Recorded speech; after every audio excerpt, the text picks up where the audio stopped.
those new programs that have been added by the county in the last 5 years or even the last 10 years, and what is the cost effectiveness of those.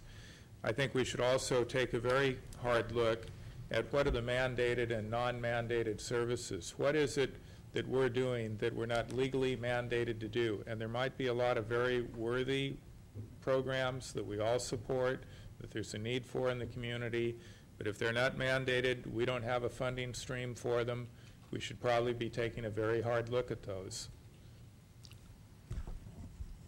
I don't want to go back to a history lesson, but you know, as far as back at budget time in August, actually really the only, and it's not necessarily a bad thing that's changed. Back in August, you know, the CEO's office, when they're working with the sheriff's office to build a budget, they had a, what they call a, you know, a staffing, a historical vacancy factor that was used. And that historical vacancy factor has been going back for a lot of years because, frankly, it was hard to hire deputies in Mendocino County. Back when I was on the board before, it was an issue of the pay scale in like Sonoma County was much greater. So we were bringing deputies here, training them and losing them to Sonoma County. You know, just and when I went to Covelo and watched the sheriff, he had 5 applicants for the Covelo position over there, young prospective deputies. It made me realize that, you know, things have really changed economically in the last 5 years.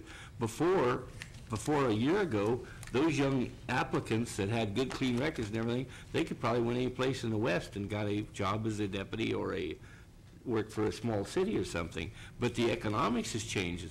That changed the vacancy rate factor, which affected the sheriff and jail budget by a greater number than the $1.1 million over thing. So that's nobody's fault. Actually, as far as, you know, it's great for the sheriff to be able to go out there and hire deputies. I've seen previous sheriffs come before this board and say, we've done everything we can. We went to county fairs. We've done this. We can't hire deputies to come to Mendocino County. That's changed. That's a good thing. That's a good thing. We got some good applicants. The bad part that's changed, you know, the good news is we have the deputies. The bad news is we don't have any money to pay them. You know, and so that's kind of where we are. That's nobody's fault. Nobody can, you know, I mean, if we could have predicted 18 months ago where the economies went, we could have made a lot of money on the downside through different investments, but we didn't. You know, that's not the sheriff's fault. That's not his budget people's fault. That's not our CEO's office fault. That's just the way it's happened. We're trying to deal with the residue of that right now. You know, and so I want the public to understand that it's, you know, it's not a question of pointing games. I think that our sheriff has done a remarkable job in his operations, and you know, I'm sure he knows more than anybody else in this room how to run a sheriff and jail operation. You know, that's what it's not about. What it's about, though, is we have roughly a $900,000 shortfall here that we certainly can't use as a budget carryover because we already know that moving into the 9-10 budget, we're going to start out with a structural deficit of between $7 and $8 million minimum. So we know that. So to move with a budget deficit at the end of this fiscal year and add it to that can't really be acceptable. If we can't close $907,000 in this fiscal year and we still have 4 months left, then how in the hell are we going to start it coming in July 1st or the end of June, or actually our budget process and starting in April and May, how we're going to start out with closing a $7 to $8 million deficit? That's what our challenge is here right now. And so I would like to see option 1 is up there on the board. This board needs to move forward. We need to tell, you know, we're going with option 1 or some facsimile of that, but we need to send some direction. So we owe it to our sheriff. He's been here twice last week and taken a lot of time out of his busy schedule. He needs some direction. He may not like what he wants to hear, but we owe it to him to give him the direction. And we owe it to our constituents out there for them to know. I don't like the idea. I'd love to be able to tell the sheriff, go out there and hire those Covelo deputies. I could be a hero in a part of my district. I can't do that today because we don't have the money. It's kind of like if you're overdrawn your checking account. You got to make up your deficit before you can write a new check. And that's exactly where we are. And I don't think that's physically conservative. That's just the reality of the situation we're facing here today. So with that, we need to I guess what I'm asking my colleagues here is, do we support this option here that's on the wall? We've actually give the building and planning department their direction. So we're just talking about the sheriff's office option here. So Supervisors. Yes, thank you, Mr. Chair, for trying to provide some leadership here and move this forward. I think that we do need to move forward with some aspect of that. I think that we, in all fairness to the sheriff, I think we need to give the sheriff a number that he needs to adhere to, and then we need to, the balance of that, I think we need to assign to the executive office and say, bring us back a number of options of how we're going to find whatever that remaining number is. So I think that that's the discussion we need to have. We need to have the discussion of what is going to be absorbed by the sheriff's department and what is going to be absorbed by the rest of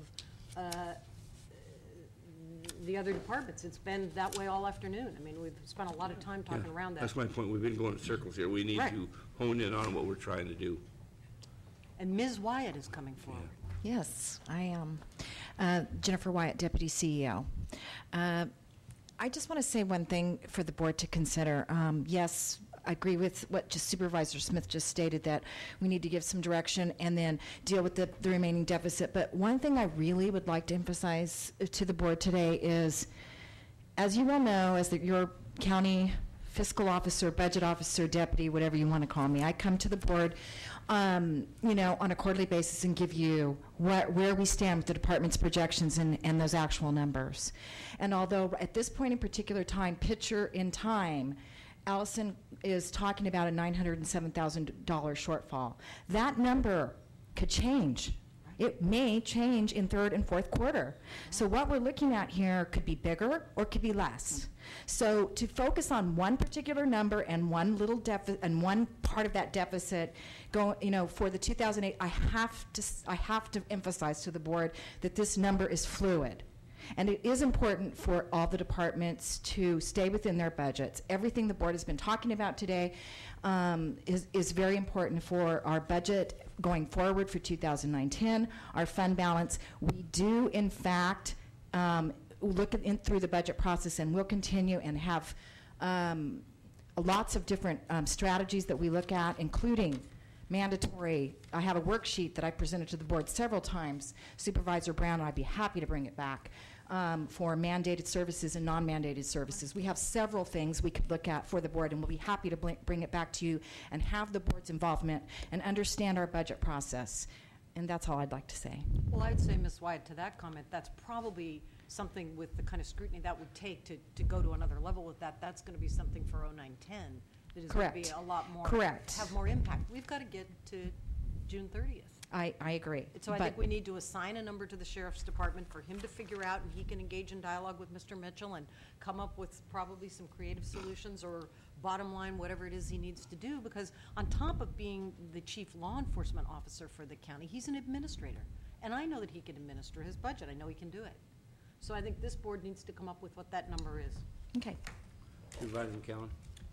Thank you, Mr. Chair. I'd like to ask Sheriff Allman that by utilizing asset forfeiture and then other cost savings that you might be able to come up with in your department, what number, if any, can you offer us that towards the closing the budget gap between now and June 30th without impacting your staffing levels?